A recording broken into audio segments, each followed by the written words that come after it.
Okay.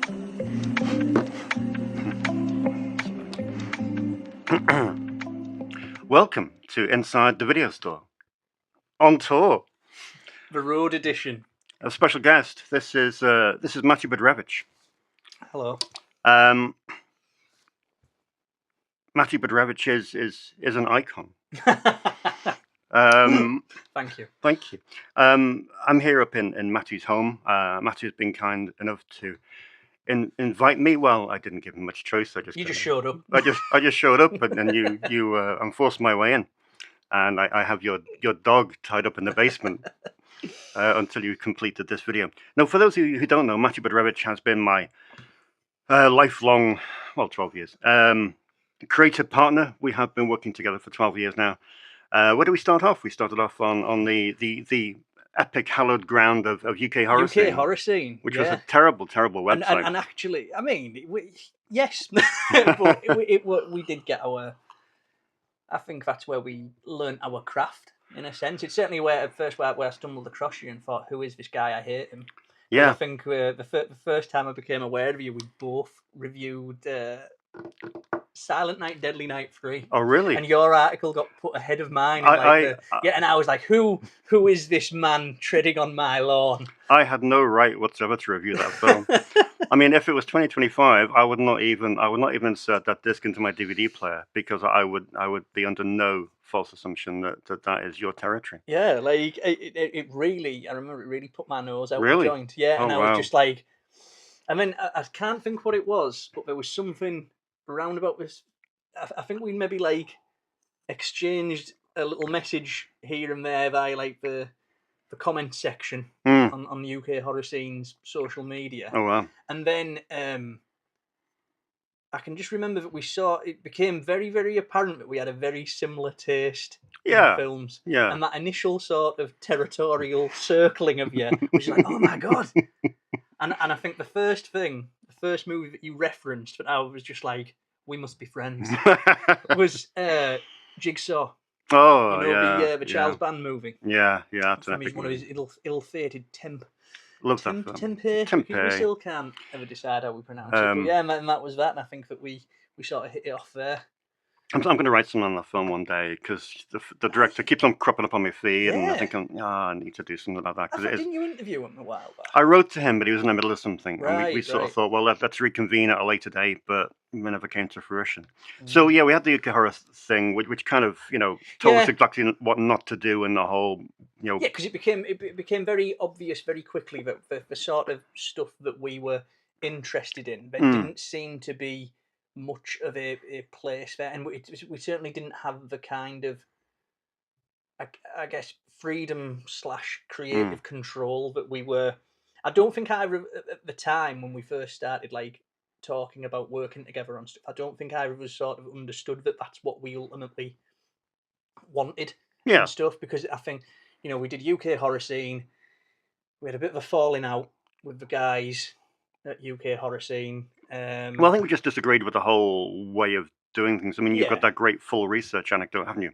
Oh God, oh Lord, yeah. Where you're working with an editor who tells you, one day comes blasting into your DMs asking where a friend of yours got their information from, because this hot new ticket writer, despite the fact that we'd all, I think you were one of the first people at UK horror scene. I mean, I got brought in maybe 6 months into its inception through another guy who was writing there at the time, and it became apparent that like that sort of loyalty and the idea of wanting to drive the site forward, there was me, you, and a couple of other people that were wanting to like pull the site in a different direction and let it grow and not let it become like this, like a kind of grungy MySpace looking blog, which is ultimately what it looked like. But yeah, and we sort of had like, we sort of got moved on from there. And I think for a very brief period, we were working for Scream magazine in some capacity, which was terrible. Shit show. Oh Jesus! God, I would sooner pull my scrotum over my own head than ever write for them again. It was just like what a miserable time. But obviously, back 12 years ago, where you think that's the only way you can sort of make a living doing this sort of thing.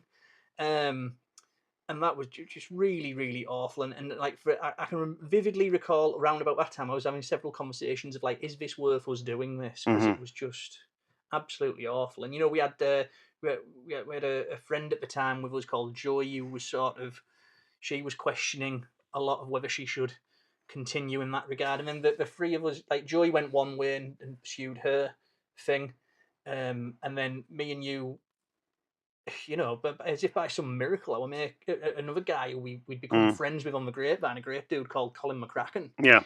He was the editor of Zombie Hamster at the time. This was a really, that was a great website. That was like, to me, I started. That was credibility, wasn't it? Yeah, yeah. Like when I started at UK Horror Scene, I can remember that Zombie Hamster was what I aspired to be, because it was such a handsomely done website, and it was so the knowledge on display there. And again, like when you wrote about Silent Night, Deadly Night 3, I can remember the first time I read Zombie Hamster being really, really jealous, and like, but in a good way, in a way that makes you want to be a better writer and a better critic. And I can remember reading that and just being like, oh my God, this is what we should like aspire to. Anyway, and we sort of fell in with Colin. I think the fact that we were both massive Brian Usner fans helped, and like Colin is like, he has forgotten more about Brian Usner than we could ever possibly dream of. And anyway, so something that was happening with him behind the scenes, where he'd taken like a step back from Zombie Hamster. I think all the people who were writing for the site had like sodded off and gone elsewhere, or like dropped out of like the industry and stuff. Because fact of the matter is, he didn't make money back then. We barely make money now. We made even less back then. But what Colin did afford us was, look, I've got this website. It hasn't been used for like 3 months at this point, but I think what you guys are doing is something pretty special, and I think that you could turn this site into something of your own. And he pretty much just gave us the keys to zombiehamster.com, and the only thing he said was like, just make it good quality, make it thoughtful, make it intelligent, and just whenever I want to pop in and write something, I will. All right, great, cool. And for like, what was it, like a year or two? About a year, yeah. We had just this amazing like place, and that was like, we were doing DVD reviews of like the sort of movies that we were interested in, which of course is just direct-to-video and B movies and stuff, the Fred Olden Ray stuff, the Jim Wynorski stuff, the sort of low-rent horror movies. You were doing your direct-to-video junkyard, you were doing all the straight-to-DVD things. And then, we were reviewing like Arrow titles, 101 Films titles, which kept getting us in a lot of trouble because they couldn't take the fact we were criticising them. But yeah, and it was just such a wonderful time until you sank the frigging website with your vinegar syndrome smoke. Yeah, something else. It just disappeared and just crashed overnight. Crashed and burned, and it may have been because I was posting porn. I think I wish I could remember what film it was, but I'll tell you what image it was. It was that guy. It was whatever vinegar syndrome skin flick that you'd reviewed, where it was the image that you'd picked as the frigging header. It was some fella with a stump going up his backside, like an actual stump from like a severed leg. Oh yeah, like it was. I can't think what it was. It was Jeannie, Long Jean Silver. Yeah, yes. Long Jean Silver. Yeah. God, I forgot all about that. Wow. And that was that. I remember, like Colin, because Colin was we knew nothing. No, in terms of, we could maybe align a flash box in order to like upload a post and stuff. But Colin, he went he was in touch with like Google and all manner of people trying to salve it. This website that he'd spent about 4 years creating, just tanked by one grotesque sex image. Sorry, but yeah, it was funny, and Colin was very gracious about it. And then I think we were out of action for about a week when it was like, right, we need to set up our own blog here, and then we like that self-ownership thing, don't we? Just that control. We are control freaks. Yeah, ultimately. And we want that. Very harmonious control freaks. I don't think you and I, we've never had it. Touch wood. We've never had a disagreement or anything like that. We're very democratic in terms of like, if you're reviewing a film, I won't step on your toes. You won't step on my toes. Yeah. We take projects on very, very equally. We always discuss, when we get recruited for commentaries and things like that, or like video essays and stuff. We always talk beforehand and work out whether we think it'd be worth it, and if there's something that crucially that we can add to the discussion around those movies. And so far, it's been very, very harmonious. But ultimately, we like doing what we're doing because we can be our own boss. Yeah. And that was something I think that we did learn at Zombie House. The reason we were so unsettled at UK Horror Scene, the reason we absolutely frigging hated Scream with every fibre of our being, was because we didn't have that level of creative control or, and I guess creative freedom. And so, you know, when it came time for us to set our own thing up, I think that it was pretty much instantaneous that we decided, oh, okay, we're going to do the schlockpit.com and we're going to just write about all these 80s and 90s B movies that we love. Again, the Wynorskis, the Rays, the John Ayres movies, the David DeCoteau films, the Charles Band films. And then it just, you know, it just went from there, I guess. Well, we had the idea for the book, didn't we? Which was the Schlock and Awe, the forgotten films of the video store era. And we just thought, well, the website would be a great kind of practicing ground for writing the book, but and then the book can be a collection of essays based on the website. And it was a great kind of base. But it's also important to have that base as a place where you can just add and add and add. All our podcasts are there, all our commentaries are listed there, all our essays are listed there, or even booklets are there as well. So it's important. We always used to say to every upcoming writer that you need a base. You need something where someone who might work for a label like Arrow or ATA can go to a website and they can see everything you've done. Like you don't know who's reading your stuff. Ultimately, I think every job that we have ever got, like I know that we fell in with Arrow because by chance our producer had heard the creature feature commentaries that we were doing, and that opened the doorway for us to start doing all the Arrow commentaries and stuff. And we've made it's actually crazy because of the films that we write about, I guess, are so niche that we've actually fallen in with quite a lot of the filmmakers on there. Now that doesn't change the fact that we will call a spade, and if we don't like the movie, we still say, because regardless of the fact that it doesn't matter that we're cordial with like certain filmmakers and stuff. If we're there to document the pros and cons of their work, and sometimes we're under no illusion that certain films that we have to sort of suffer through are junky and stuff, but we like it, and we like to maintain our integrity and be honest with it and stuff. And I think that ultimately, if you're tailoring your reviews because you want a positive action from the filmmakers, you're in the wrong game. And you shouldn't be afraid of telling anyone what you honestly think, as long as you believe it with sincerity. That's my credo anyway. And also, I think if you're kind of hankering to mainstream stuff, I think you're in the wrong game as well, because there are a million reviews of weapons and all the new horror films that are coming out now, which is great. But I think if you're looking to sort of forge a career inside a few different aspects, be it commentaries, booklets, other things like that, get a specialism. You need a specialism, and it doesn't matter how niche. Just hone that specialist aspect, and you'll be fine. But anyway, moving on, we want. I thought, well, what I'm going to do? I thought, well, it's a great. The reason I'm here is because we just recorded our 33rd audio commentary, which is coming on 4K UHD from 88 Films this November. A very exciting film from a mega filmmaker that we love dearly. But I thought, well, I'm out of action today. I haven't got time to record the show, so let's have a quick chat about our work, for example. And I thought, well, what I'm going to do? I brought 10 things. I hate about you. 10 things that we've contributed towards. Right. And I thought, well, because it's kind of a momentous day, because we have recorded our 33rd commentary, because I'm here for the first time in 2 years, we get to sit opposite each other and admire each other's good looks. I thought, so I'm going to bring out 10 things that we've done, and I just want you to tell me sort of feelings. Unfiltered, honest. First up, we have Stuart Gordon's Dolls. Oh man! Wow, what an experience! Wow. Yeah. Part of the Empire. What was it? I can't remember. What was it? Empire of Screams. Video store. It's 2 seconds. What's it called? What the hell was it called? The Arrow Box. Enter the video store. There we go. Yes, one of the titles in Enter the Video Store. Empire of Screams. Yeah, and do you remember what we did for this disc? We got a David DeCoteau commentary. We did. We actually got the mighty David DeCoteau, director of such fine fare as Creepazoid, Sorority Babes and the Slimeball Bowlerama, and Charles Band, the Dolls' producer's right-hand man, and we got him to sit down and talk about his memories of Dolls' director Stuart Gordon, with whom he was very close friends to, and sort of talk about that entire time in the 80s of making movies for Charles Band at Empire and stuff. It's funny because I think we're talking to him for something completely different.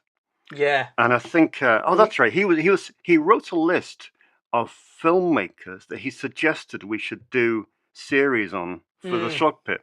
Yeah. We don't take requests, but when it comes to DeCoteau, so he wrote a list of filmmakers that he thought, why don't you did a great job with Paul Leader, for example, which he wrote an essay for. So he said, why don't you go down this avenue and look at people like Chuck Vincent? And he said, Dave, I would love to do that, but I think we've got this massive box set for Arrow at the moment, over Charlie's films, and I think he said, well, is there anything I can do?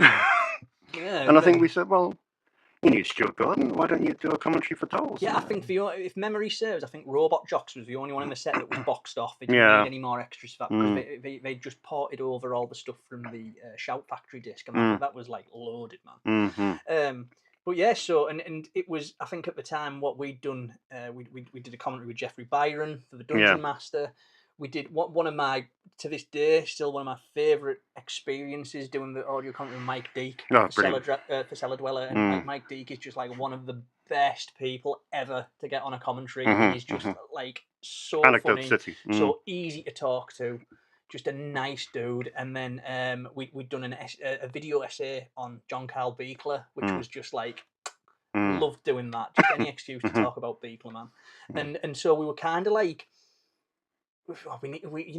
we can't just be, or as much as we want to be, we can't be all over this release. So I remember, we said, producer Neil, it was like just awesome, and he's just like the amount of like madness we subject him to and that he like lets us run with is just awesome.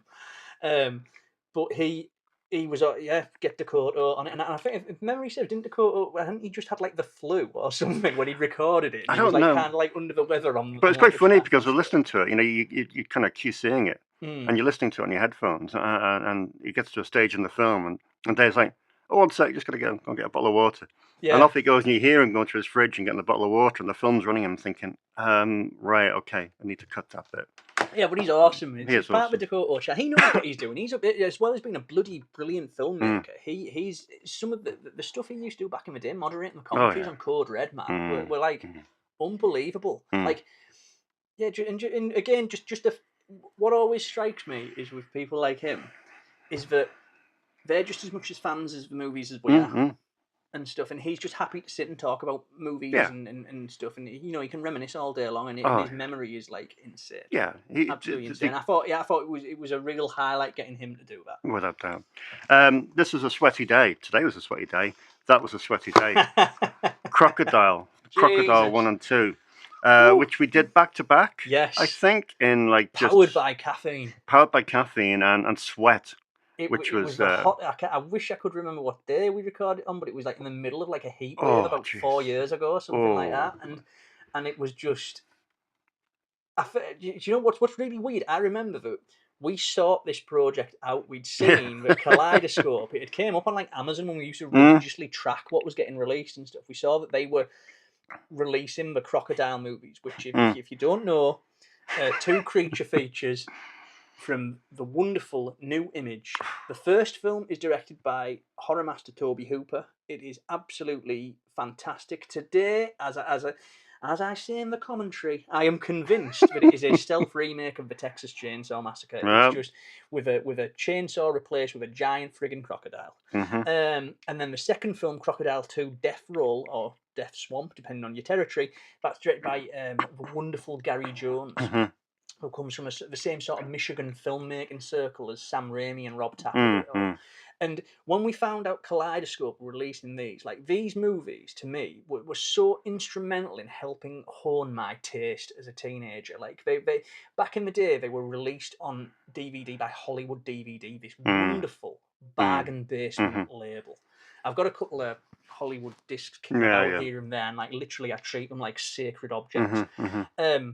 And you used to be able to get that stuff for absolute buttons in the pound shop. And I just always held them so dear to my heart and loved the movies. And when we found out that Kaleidoscope were releasing this, I was like, let's just message them. Let's just see if we can get on. That's the only one. Is it the only one for us asked for by name? Is it the only commentary that we said, yes, can we please? There was Good Night, God Bless as well. Oh, of course, we got that later. Yeah. That one. Not because the commentary is bad, the commentary is excellent. But with that, we literally, and we messaged them, and they messaged us back in like an hour saying, "Oh yeah, we'd love to," and like we did it, and then it's strange actually. We were talking earlier on that we very rarely turn down work, but Kaleidoscope actually offered us to do the commentaries on No Retreat, No Surrender, the Van Damme flick, after we did Crocodile, because they loved what we'd done. And it was great fun. I think the first film's very Hooper centric, and then the second film we just literally went off on one about new image creature features and like the wild days of new image filmmaking. And anyway, Kaleidoscopes really seemed to dig it, and they offered us No Retreat, No Surrender, but they wanted like a 2 or 3 day turnaround on it. And it was like, we'd love to, but we don't have time to do the job that you want. It just would have been impossible. Yeah, but maybe one day if they re-release it, if they get back in touch. Yeah. Now, you coined the phrase for this, which is one of my favourite phrases that you ever come up with. I dread to think. Manglophile. Oh! Manglophile. Wow. I'm just keeping with Toby Hooper. Yeah, right? this is one of those projects that came in that when it lands on your... I'm the idiot that services the Schlock Pit email account. So sometimes when you get emails from Arrow and Neil, it's like, what do you think about this? Do you want to do some on this? And he sent over the Mangler. He said, do you know anything about the Mangler? Do you want to do anything on that? And I'm just reading it and thinking, right. And when like you've got to text Matty and you're like, oh my God, I'm going to sit down for this. This is going to be like a life-changing moment. He's just going to like explode around his living room in a fit of, whatever. Bodily fluids. And this is one of your favourite horror films of all time. So to get a job on this. I say that without any sort of hint of snark or irony. I love The Mangler. I think it's misunderstood. I think it is a masterpiece. I adore it. I think it's a fabulous movie. I literally could not believe that we got hired to do this, and it was like such a rapid turnaround to do as well. But it was like, no, we will make it work. We will do whatever. And I think we were like maybe like the third Critic build commentary on it, but it was just nice to be part of it.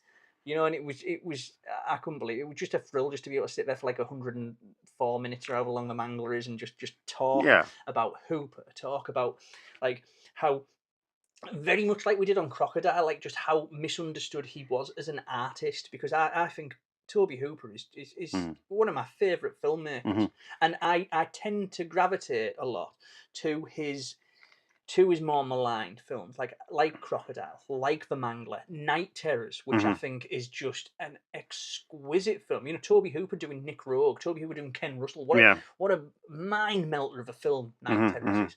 And then things like Spontaneous Combustion and stuff like that. I just think that entire, the late 80s through to his death era of Toby Hooper just fascinates me. He has a body of work that is a secret. Yeah. And very few people really, really know about it. Yeah, you have Chainsaw, Salem's Lot. Oh, yeah. Occasionally you'll get some Yahoo mentioning The Funhouse, which is another masterpiece. But then it sort of begins and ends with Life Force and Chainsaw 2. Yeah, and we're billed as self-confessed Manglophile, which you coined. I jokingly coined. And I sent that to Neil. He ran with it. First moderated commentary, which was with Mary Lambert, which we did Urban Legend. Bloody Mary. She was lovely. Mary Lambert was lovely. Yeah, that was our first mod job. It went well. It was good. I remember being so nervous. That was probably the most nervous I've ever been. Like usually, I can remember interviewing Jim Wynorski and being a bit, because I heard that he could be quite terse with interviewers and stuff like that. But I think really now I understand that he's probably terse with him because they're asking him the same shite over and over again. They're asking the same sort of stupid and it's almost punching down at the work. But Mary Lambert, she made one of the, for my money, one of the scariest films of all time, Pet Sematary, which has only become more and more frightening as I've got older and become a father and stuff. That film is just like, that really gets under your skin and it really stays there. And I think that for Urban Legends, Bloody Mary isn't Pet Sematary. Hell, it's not even Pet Sematary 2, but it's an interesting movie. Yeah. And I think that just to be able to sit with her for like 90 minutes and just pick apart like her choices and her influences, and even talk about like some of the lesser known films like that Face of Evil and stuff like Of course, TV yeah. movie That's that we had a to like good TV movie. talk about. I think if memory serves, she was quite shocked that we brought that up. That like she hadn't. Well, that's the thing, isn't it? That's the key to any creative. You bring up the deeper dives, as the phrase is, the cliche is, and they know you've done your job. It's like I bring up the conversation I had with Brian Trenchard Smith. As soon as you start talking about things like Sahara with Jim Belushi and things like that, then you get a completely different reaction rather than saying, "So Tell us about Leprechaun. tell us about Leprechaun." Oh, Jesus! I mean, you can imagine it, can't you? Yeah, you can imagine it. It must just be. It's like a palate cleanser for him, I suppose. Yeah. I mean, like someone. Okay, so talk about Children of the Corn 2 without being problematic. Anyway, that's that one. We originally hired to do Children of the Corn 3, Urban Harvest, and that was just like, oh my god! Not only was it the first time we got to work for Arrow, which was like, which we were asked to do on April Fool's Day. Yeah, which I didn't. I honestly thought you were pulling puddings there, but we did that, and that was such a great experience because we got to talk about James Hickox, who is a hell of a filmmaker. We got to talk about the whole Hickox film dynasty of he's the brother of Anthony Hickox, who made like Waxwork and Sundown Vampire Retreat. But we also got to talk about like how cool James was in terms of like his style and his like obsessions and his little auteur flourishes. It was really, really cool talking about the Children of the Corn series as well, because Children of the Corn, the first film, I think is an absolute sack of crap. I cannot stand it. It's boring. It is just an absolute barrel of arse, right? But the Children of the Corn, all the sequels, each one of them has something really quite brilliant within them, I think. And Urban Harvest is, the peak of that. Although I would genuinely have a hard time picking which my actual favourite is, because even ones like Children of the Corn Runaway, I think that is, oh my god, that has got one of the most profoundly scary final images of a film ever. Not just a direct-to-video sequel, but that shot of he who walks behind the rose as the credits roll is exquisite. So it was really nice being able to talk about that all on the Urban Harvest commentary. Yeah. So we send that in, and then producer Neil's just like, we need you to do Children of the Corn 2, Final Sacrifice. Did someone back out? I think so. I think someone backed out, or someone didn't. Or there was a technical flub or something like that. Something. So they needed that doing like yesterday. So we had like 4 days to prepare and stuff, and we just did it and we went in on it. Long story short, without getting anyone in trouble here and stuff like that,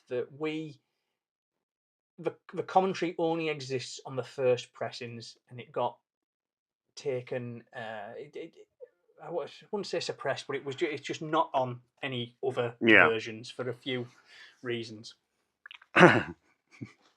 Ask me. That's very diplomatic. That was very good, though. I was quite pleased about that. Moon and Scorpio, 88 films, fastest selling slasher classics collection film. This is probably why we do. I think between this and the 2 Nico Masterakis discs we produced for him. Well, I suppose technically we didn't get lists. Yeah, because we did Dark Room.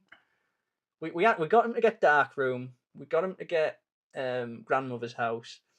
We got him to get In the Cold of the Night, the Shannon Tweed one. And we got the commentary on that one. And Moon in Scorpio, that was like when they asked us, can you do like some consulting work and help us get some more slasher titles? We, in our infinite wisdom, what'll really sell like okay? Gary Graver's Moon in Scorpio. Yeah. And it was just, I mean, there's no other way to say it. It was just a wank on our It was just like us we like Gary Graver, we like this really malign movie. Let's just have fun with it. And I think that I can only imagine the abject confusion and horror that this film has caused people in the years who've got it just to complete their Slasher Classics collection. Yeah. But I don't care. I've got a pristine version of Moon in Scorpio because of me and Dave. I'm happy with that. And we still get employment from 88 and films. We did a commentary on it. No, we got Fred though. That's the most important thing. We got Fred Olin Ray, the film's co-producer, and a great dear friend of Gary Graver, who is one of our collective obsessions. And he did a really, really great and a very revealing commentary. And he went into because the making of Moon Scorpio was an absolute shambles. It started out as one thing, ended up as something else. Originally, it was going to be a supernatural film about like sort of the consequences of the Vietnam War and things like that, all about a snake goddess that comes over to Los Angeles. Anyway, the film's producers decided that no, they didn't want that. They wanted Halloween on a boat, so they brought Fred Olin Ray in to like sort of hack it into shape and oversee Graver doing some more bits and bobs in it. It's a fascinating story. It's all on the disc from Fred's point of view. Yeah. There's something on the site about it, and we wrote about it in our Gary Graver book.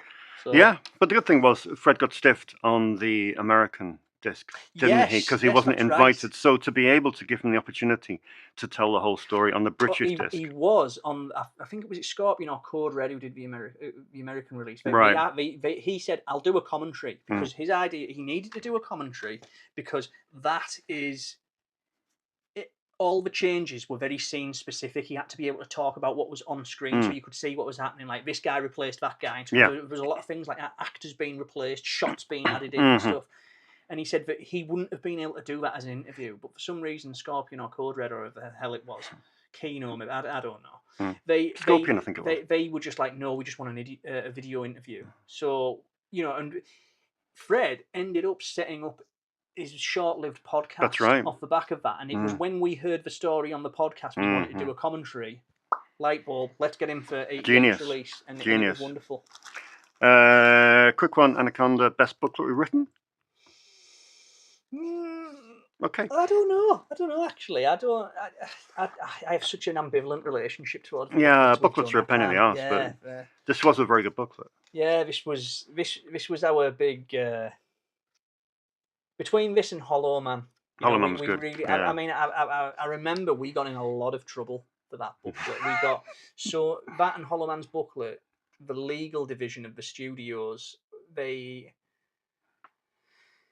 didn't, it's very difficult, right? The reason booklets are a pain in the ass to write is because a lot of the time they have to be vetted by the studios and the legal team, and you can't say anything that veers close to an opinion, really, or anything that's the slightest bit negative. So if you've ever read a Blu-ray booklet, and it's certain companies, certain studios, that are worse than others, but, if you ever wonder why it just reads like a glorified puff piece, that's because the legal department had their fingers on it, or at least in our experience. Anyway, but and it was silly stuff. It was stuff that really, to us, just things like certain words. You couldn't I always remember the one that caused a massive, massive frigging argument was I couldn't quote the budget from Deep Blue Sea because it was a rival studio. Like, oh, come on, these films like 25 years old or something at this point. Like, that's in public domain. Yeah, and it's like you could go on IMDb and look that crap up.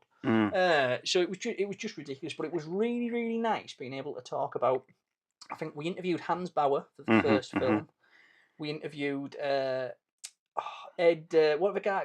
Oh, yeah, not Ed Michael Miner and Ed Newmeyer for Anacondas. I think we got Dwight H. Little. I think we got a few quotes from him in there, and then you had a very interesting interview with Donny Lafont-Leroy.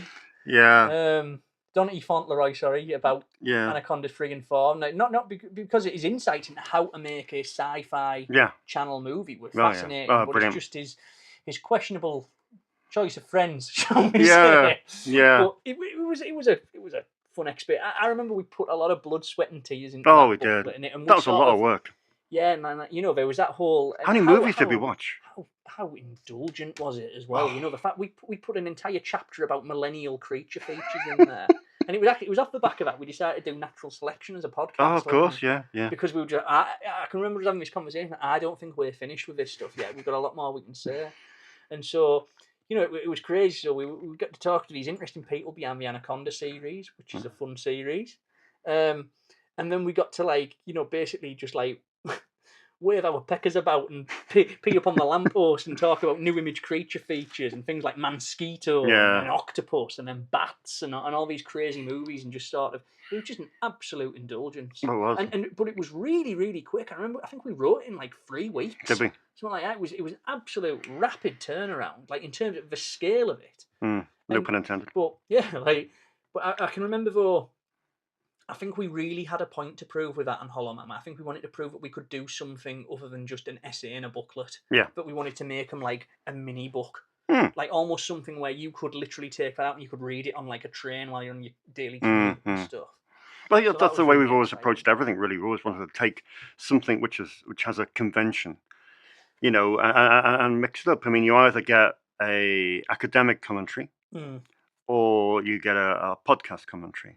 And you kind of want to blend the two together. Yeah. So that's what we've done. Well, no one does seem to blend the two together. And like with Booklets, you either get a 1,000-word, 2,000-word essay, A to Z about the movie, or do something a little bit different. Which, first thing we did, which was really cool, Ghost Town. Oh man. Which was the very first disc we contributed to, which is really that cool. Was like that was the peak of life at that moment in time. It was. We thought we'd made it. What was that? 2016, winter 2016. Wow. Yeah. Wow. So yeah, and it was really cool because we sort of unearthed who the director was for the first time. Well, the director was always a pseudonym for 30 years. Richard Governor. No one really could sort of remember who it was, and we sort of, with a bit of, I think, Dave Jane William Wilson, who we worked with on, it came from the video aisle inside Charles Band's Full Moon Entertainment Studio, that book from about a decade ago now. I think they helped us work out that it was in fact an Australian guy called Richard McCarthy, who had a massive background, a highly celebrated director of commercials. Like Benny Hill. To the point where he rivaled Ridley and Tony Scott at one point in the industry. Oh, yeah. But that was his sort of only attempt at Hollywood filmmaking, and it went absolutely haywire. Yeah. And stuff. But that was a fun one. But I actually, when we put it up on the site not too long ago as a sort of freebie, read it back, and it was just, oh man, there's so much I would change. So critical. Critical. Yeah, you mentioned it before. Good Night, God Bless. Oh yeah. Which is the one commentary we've done that nobody has ever listened to. And I loved that commentary. And it was great. We got our fingers burnt as well playing with them. I will. I think we had to pretty much ask for a contributor copy and stuff like that. Yeah. Did we get one? I think we got one each, and then the guy who Dowie, what was he called? Dowie Griffiths. Dowie Griffiths, for the assistant director on there, who very kind, gave us a wonderful interview. Yeah. And that you can read within the booklet notes as well. I don't know if they ever got a copy of it and stuff, but it was a shame. But it was nice to talk. Like, John Ayres is one of my favourite filmmakers, so it was really, really nice to be able to talk about him, because he's very much an auteur. That's his first movie, and all of his trademarks and hallmarks and all his obsessions and things like that are all in there, just in embryonic form.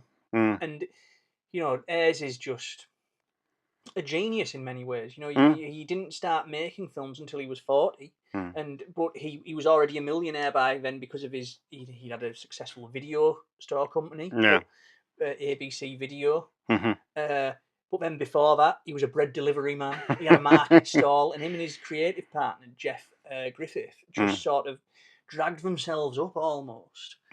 John Ayres is a tough Manchester street kid, and he ended up becoming a director of highly successful B Fair, and it was because of that was his filmic start. Yeah, you kind of discount the Richard Driscoll films. Yeah, that's not good on that route. Produced. That's a whole other story. And finally,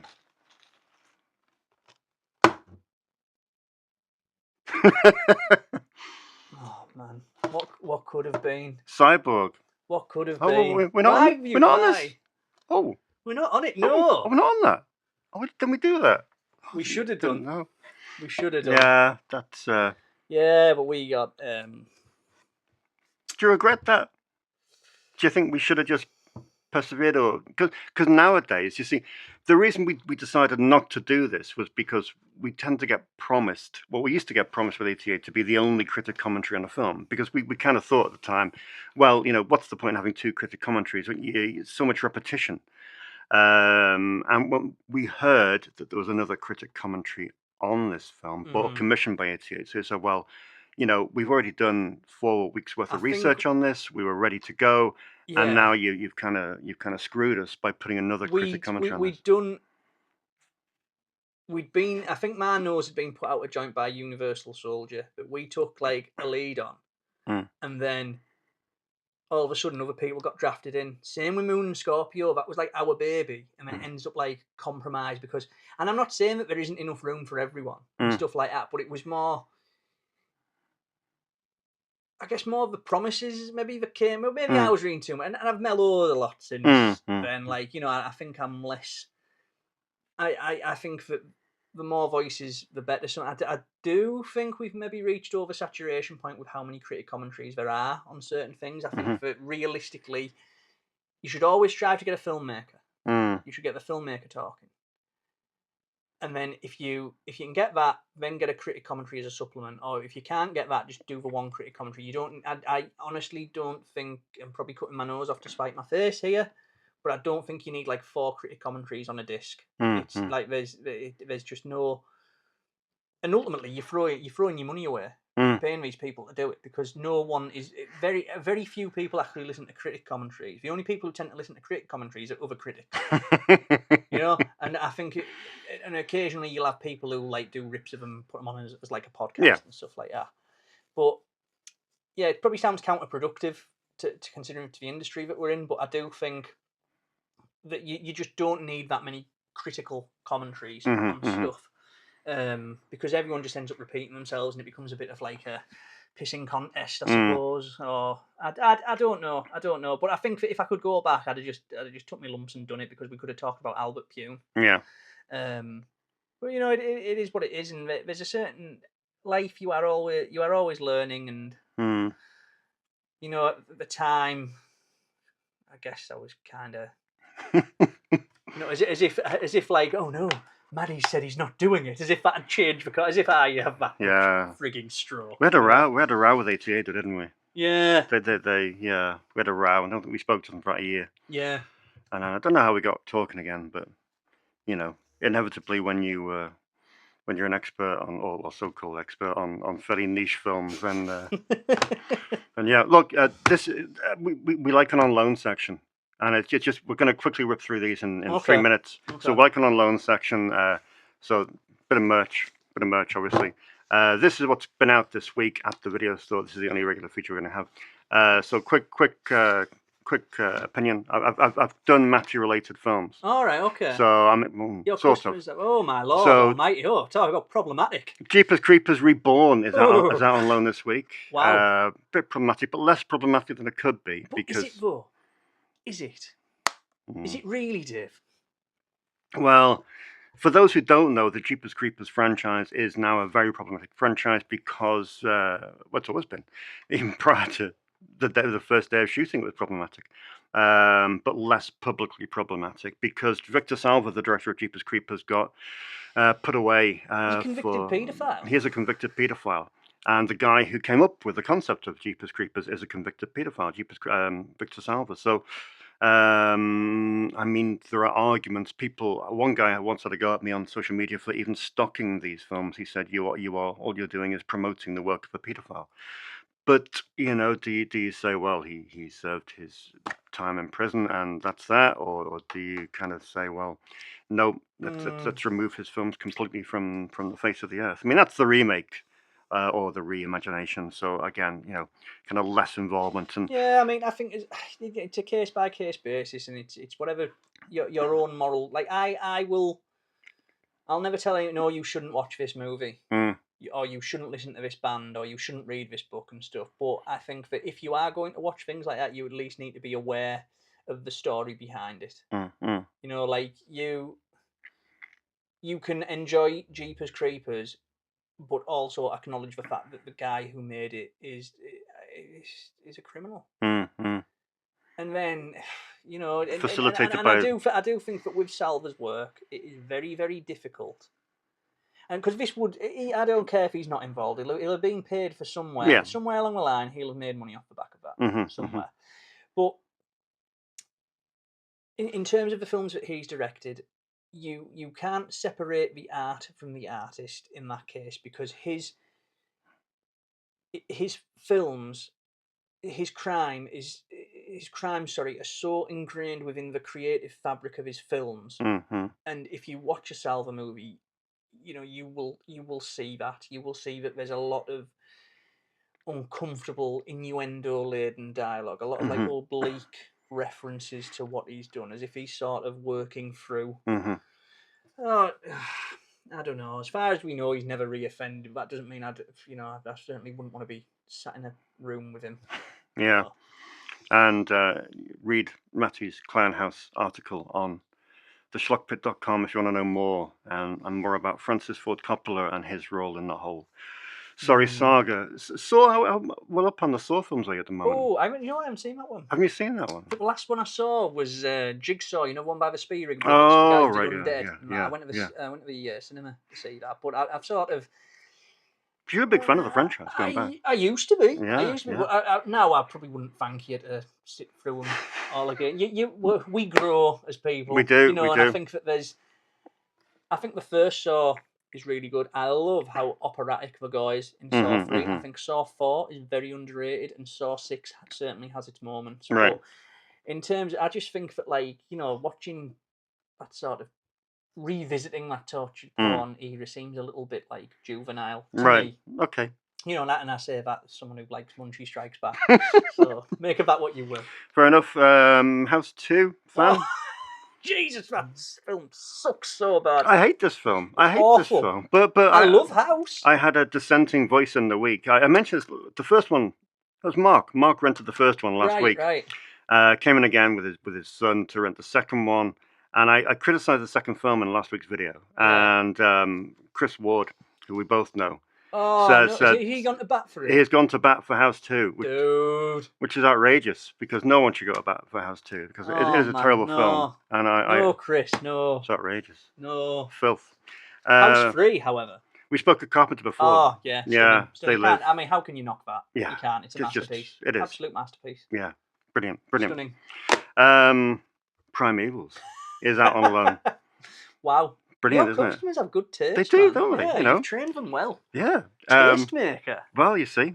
But yeah, I mean, Primevals. I mean, A vital piece of Charles Band history. have you seen it yet? I have. Yes, Yeah. I really like it. It's good, I isn't it? Yeah, I think it's impossible for it to ever live up to the hype it was conjured, without doubt. But I think that in terms of its place and I think it's nice. It's a lovely movie. Oh, Lovely. it's great. It's got so good. It's great effects. You up to speed with Hellraiser? You seen that? I am. Yes. Yeah. Nah, You're a big fan of Revelations, aren't you? I am. Mm. Yeah. I'll go. Ardent. I can't really mock Chris. If he's gone to bat for House 2 and I'm like, Hellraiser Revelations. You know, even Hellraiser, Judgment, I thought that was half decent. Yeah. I do think that series got bogged down, though, in the whole sort of the more plodding aspects, particularly like post Inferno, where every one of them sort of became a procedural almost and stuff. Like I'm bored of seeing coppers arsing around the Hellraiser universe. I think that there was some interesting stuff in that. But I think that it just left me. It didn't quite have the. I mean, the original Hellraiser is one of my favourite horror movies. I think that's a masterpiece. You know, it really is. It's just so exquisitely icky and sexy, just really disturbing. Everything what a good horror film should be. That just seemed there was just an element where it seemed a little bit fan filmy. Right. To me. Okay.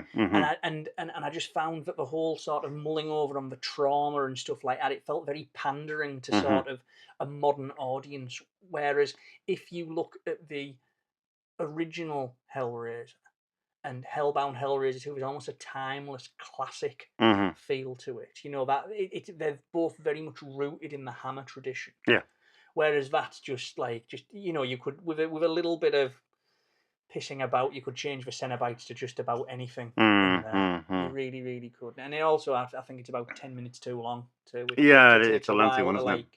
Come on. We spoke about Sean Cunningham before, so it's good to see this going out online.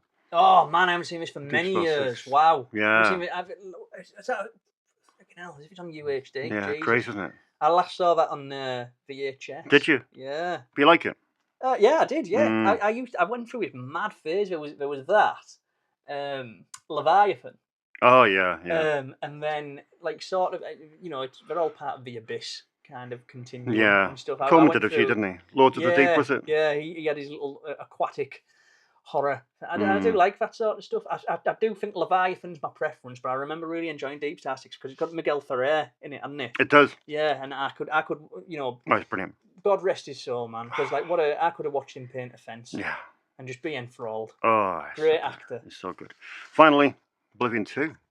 Oh, Backlash. You a fan of Sam Evans? No, I'm not a fan. I mean, I'll defend him because they're full moon and stuff like that, and that is, full moon is a hill I die on. But, I'm not a fan. Not a fan of the Oblivion films. I think that what was it? Our mate Dave J said if you put them both together, you make probably one excellent movie. Instead, you got like a 2.5 hour kind of slog. There's some interesting stuff in there. I love seeing Andrew Divoff. It's great, yeah. I really, really do. But it's certainly not my pick of the poison when it comes to full moon and stuff. I certainly wouldn't be pulling that off the shelf. But I mean, hey, credit to anyone watching. Did they watch the first Oblivion? They did, yeah. Young James has gone through them, so the first one and the second one he rented. Find what you enjoy. But yeah. But yeah, nice blend this week, nice blend. So, before we finish up, we just need to kind of, I need. My customers need a bit of variety in their life. All they have is me going on relentlessly about utter bollocks that I like, and they're bored of it. After 72 episodes, they're tired of this continual spiel from me about what I like and my, Poltergeist, Night of the Chicken Dead, and all that stuff. It's like, oh come on, we need a new record. So I thought, well, you're the master of the underrated film that nobody's ever heard of that needs more attention. So I asked Matty if he might just select for us 6 amazing films that kind of define him as a scholar of film. And so you've selected 6 films for us. Take us through the first one. First one, because it wouldn't be a recommendation from me without featuring some sort of David DeCoteau, but Voodoo Academy, which is, for my money, one of David DeCoteau's fried gold masterpieces. Right. It is such a profoundly sexy and uncomfortable movie. A great send up of sort of Christian Science and Scientology and how religion can be used as like a cloak to hide your own perversions. And above all else, in terms of the technical side of it and stuff, it's this film was made in a flurry of creativity on nothing but a wing and a prayer in 4 days, and it was done off the back of him agreeing to make a film called Totem for Charles Band. Charles Band said, "Look, if you make Totem for me, you can do this weird little arty horror that you're wanting to do." And the famous story is that when DeCoteau handed in his first cut of Voodoo Academy, that Charles Band saw it and just deemed the film too gay. And I love that. The fact that Charles Band has always struck me as a very liberal guy, and he's really like forward thinking and stuff. And he always allowed DeCoteau to slide these wonderfully lurid homoerotic images into his work, and that goes right back up to Dreamaniac, which was just like a gay wank fantasy in many ways, the way that goes on. And then you've got things like Dr. Alien, where the whole joke is just this cock on some guy's head basically. And so there was all these double-ended images in a lot of DeCoteau's full moon stuff, but it was in Voodoo Academy where it all came into like the full synthesis. It absolutely horrified Charles Band, but hey, credit to him, he did release it eventually. Bit of a story behind it, which you can read about at schlockbit.com.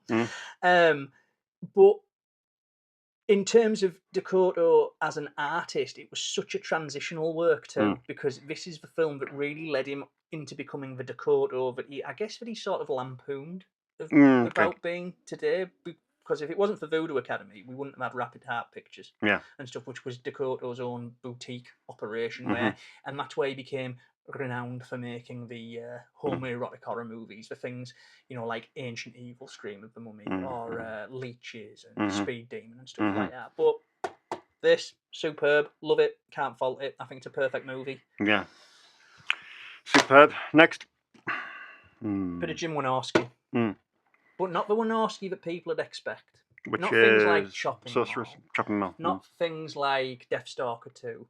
Not even not of this Earth or Swamp of the Return of Swamp Thing. This is a very criminally underrated picture against the law.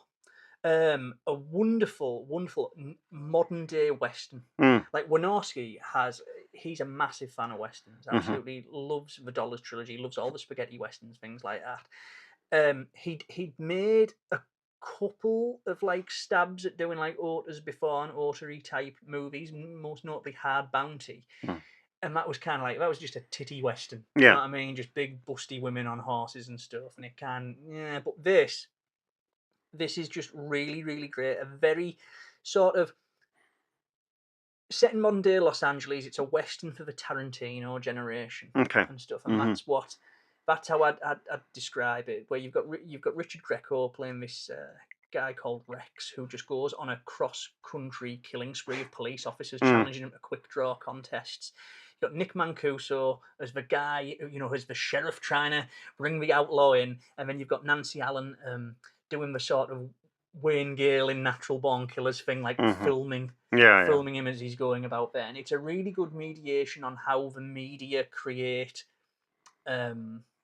superstars out of criminals and stuff like that. And there's some really funny bits, there's some really dark bits, there's some really exciting bits, and it's just a very, very overlooked Jim Wynorski picture. Although, real talk, other than the ones I'd already mentioned, what Wynorski picture isn't overlooked. You know, but true.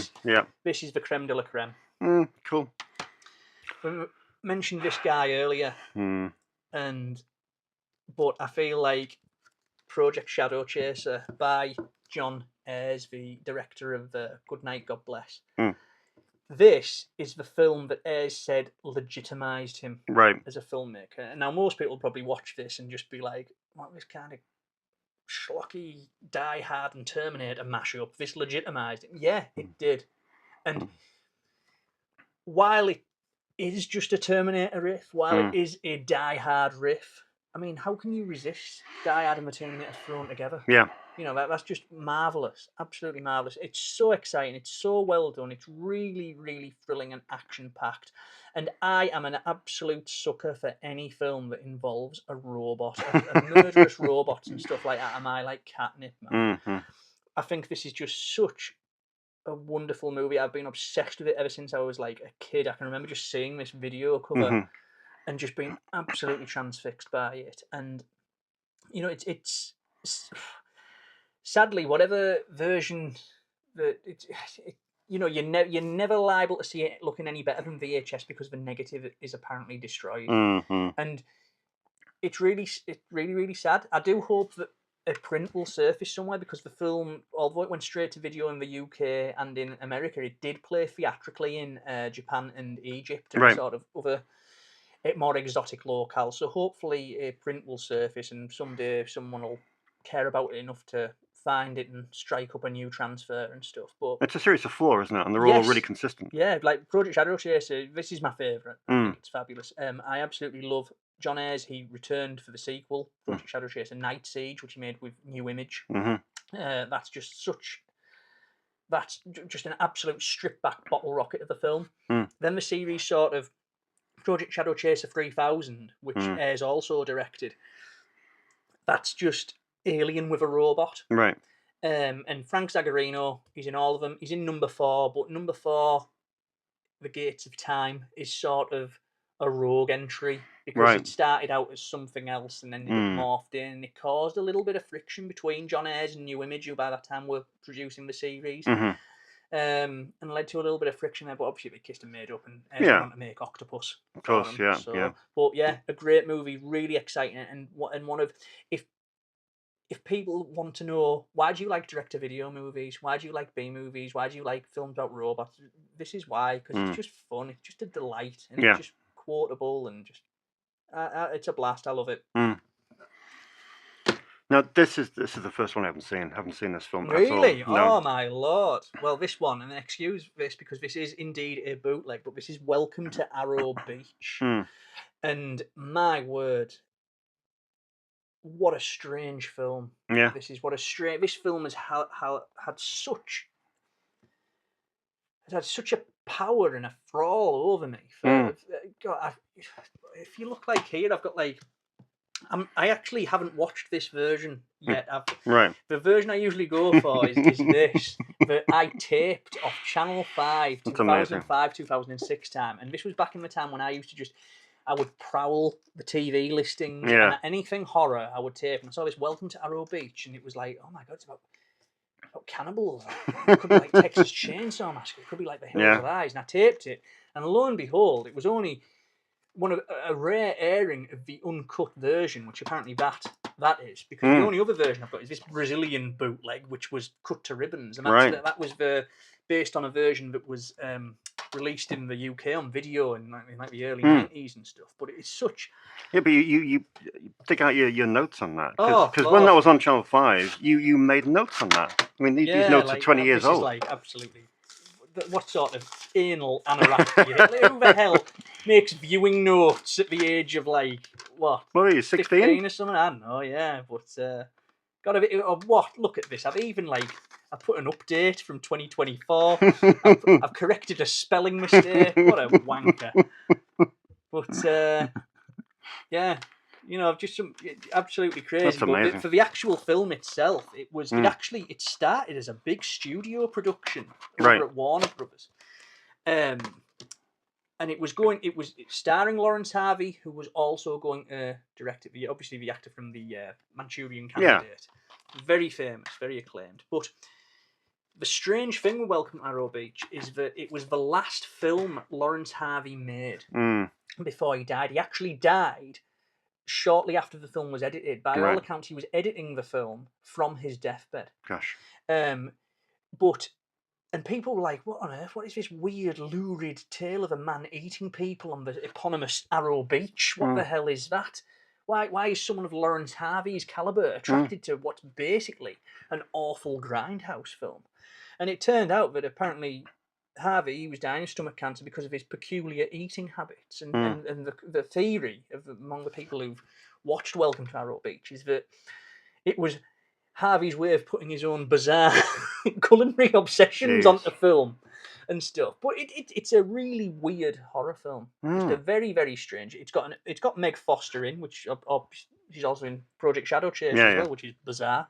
But you know, she plays like a girl who a drifter who ends up on the eponymous Arrow Beach, and she sort of falls in with Lawrence Harvey's character, who lives in a beach house with his sister, and it turns out he's a Korean War veteran who's developed a taste for cannibalism, and he starts, he kills like a prostitute, and then he comes after Meg Foster, and it was barely released. I think it ended up in cinemas, in drive-ins in America as in a truncated version known as Tender Flesh and stuff. But honestly, it is so strange, and I think that if you like films like Messiah of Evil or Paul Bartel's Private Parts or things like The Redeemer, Son of Satan, these sort of weird, off-the-wall 70s horror flicks, you owe it to yourself to find a copy of Welcome to Arrow Beach, because it's fascinating, and I love it. I really, really do. I think it's great.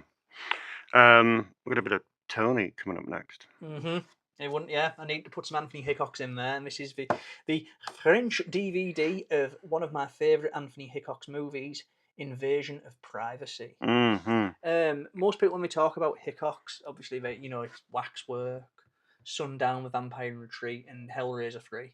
To me, Hickox, I think he was a genius, really, and it broke my heart when he passed away not too long ago. It really did, and we were very, very fortunate enough to have struck up a very friendly relationship with him, purely because of the stuff we were doing at the Schlock Pit, particularly as we were writing a lot about his movies and his sort of movies, and he'd always chip in with comments here and there, and he very graciously answered any question we ever had, and was just a nice guy, a really lovely dude. But his films are just so wild and wonderful, man. And I think this is one of his creative peaks. It's a cross between it's romance, stalker, courtroom thriller, and then it goes all wild and slashery at the end. And written by Larry Cohen, so it's got an air of topicality to it. But the entire thing, Jonathan Sketch, I think that's how you say it. He ends up impregnating this lass who he's very briefly in a relationship with, and then once she gets pregnant by him, she realizes that he's an absolute lunatic. So they split up, and he makes her life hell, and he tries to go through the court system to get his baby back, all the while he's stalking her. And it's it's like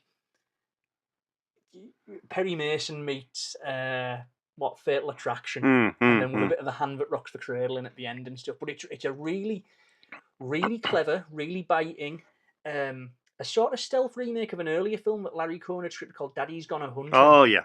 There's a lot of scenes that match up with there, and Larry Cohen did that a lot. As we've talked about before, where he'd repeat and refine ideas over a lot of his things.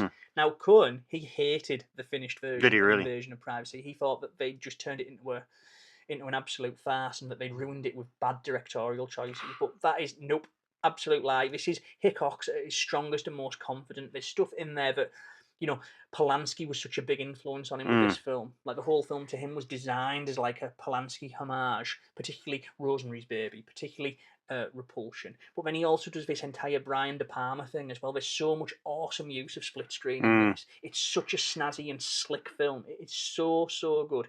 Ridiculously entertaining, but really, really thoughtful as well, and just as tight as a drum. Can't fault it. It's perfect. Marvelous film. Fantastic. Hard to come by as well. You can't get it in this country. Amazingly, though, I got this French DVD for like buttons back in the day. Did you? Yeah. I actually had to send the link to Hitchcock's once. He asked. Oh, really? He hadn't seen a widescreen version for years, and this is in it. And obviously, the widescreen version, you don't get to see all that great split screen in the way that it was intended. Of course not. Yeah, Invasion of Privacy.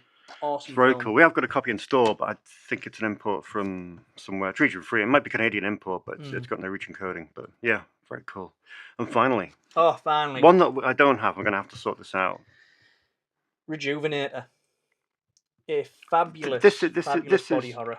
If you had your kind of, if you started, say Schlocker, the label, the home entertainment label, this would be your first release on that label. We tried to get this for 88 Films, but the producer's a bit of a douche, to be perfectly honest. He won't sell the rights to this movie without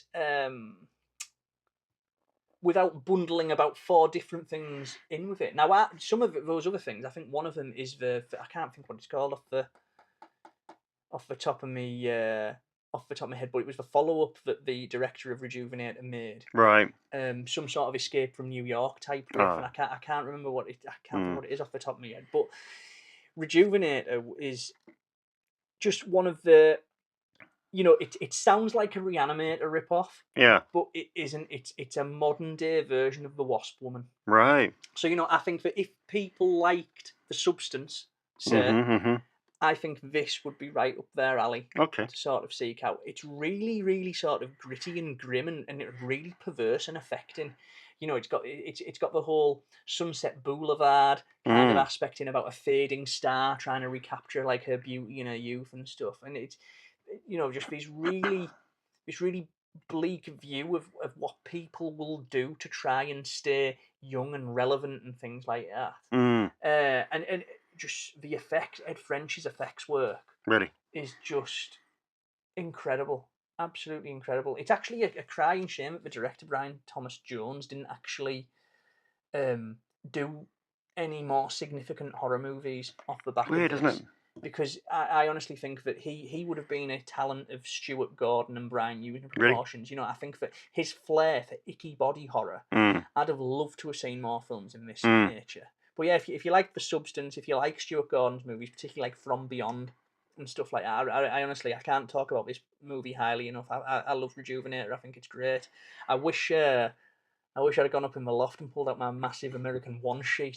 Oh, really? Because it got a theatrical release in America, a very limited one. Right. But then it got sort of like pulled and just nigh on sent virtually straight to tape. But the director wanted to turn it into like a midnight movie because he thought it had that kind of legs. Because the reviews it got in like the New York Times and stuff were really, really positive for what was a low budget B picture and stuff. But yeah, it's a fantastic film, man. It really I'm stunned that you don't have a copy in the store. I know. Shame on you. But I guess it's kind of VHS rip type DVD sort of thing, isn't it? I hate these German hard boxes. I hate them with such a violent fury. But I will never part with this until a better version comes along. Well, I don't blame you. Thanks for that. What nearly made the cut?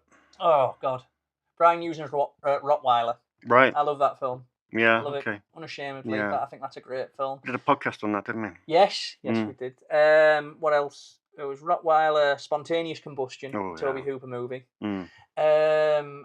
And Fred Olen Ray's Scalps. Oh, okay. Yeah, that's a good renter. Yeah, it's great. Cool.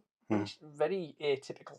Yeah, in terms of the Ray Cannon and stuff, much closer to the Hills of Eyes and things like that. But yeah, so it was actually really hard narrowing it down. Yeah, thank you. Inspiration for you. Thanks for doing this. Ah, no worries, man. My pleasure. I will release your dog from the basement and it can have some water. Thank you for watching. I will see you in 7 days' time.